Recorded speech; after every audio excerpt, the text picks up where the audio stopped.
Is self-love lonely? Yes. Scary? Yes. Uncomfortable? Yes. But is it worth it? 100%. But if there's one thing that I wish I had back when I was starting this journey, it would be someone. Just someone. Which is kind of ironic because if you want to take on this self-love journey, then why would you want anyone? You should only need yourself. That's true.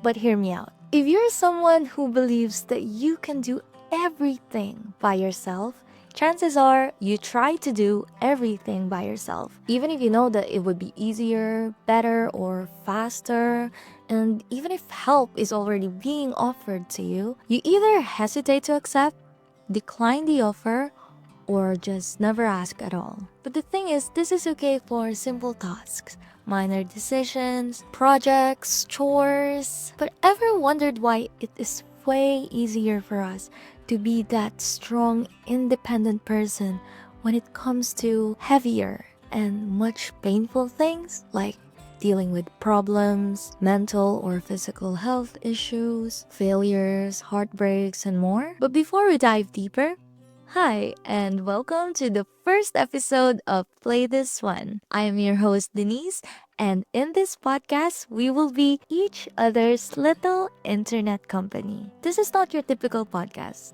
Consider this a bi-weekly FaceTime call with your bestie who's genuinely holding you accountable for your goals and your growth. We will be doing stuff together, from mundane tasks like laundry and cleaning to grown-up stuff that no one actually prepared us for. Throughout every episodes, we'll have little side quests to complete, and I promise they will be fun.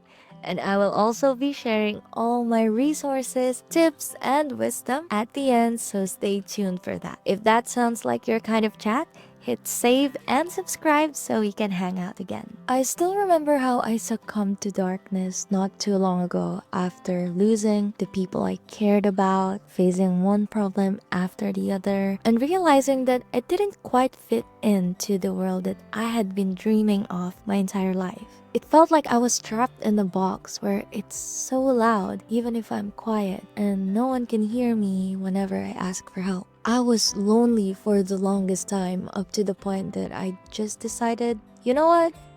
I'd rather be alone. So when I started my self-love and healing journey, all I had was still just me. And at the time, I didn't really know what it means or what it feels like to have company anymore. But that never stopped my longing for it. We romanticize the idea of self-love a lot, and I'm here for it.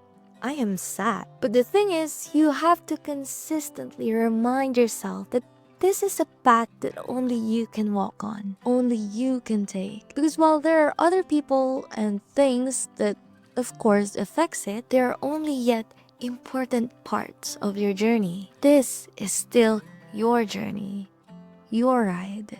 And on this journey, you will experience a lot of bumps and also smooth roads. So on days where you feel hopeless and stuck, it is only natural to want a hand to grab onto. On heavy days, a shoulder to lean on, a hug that holds you.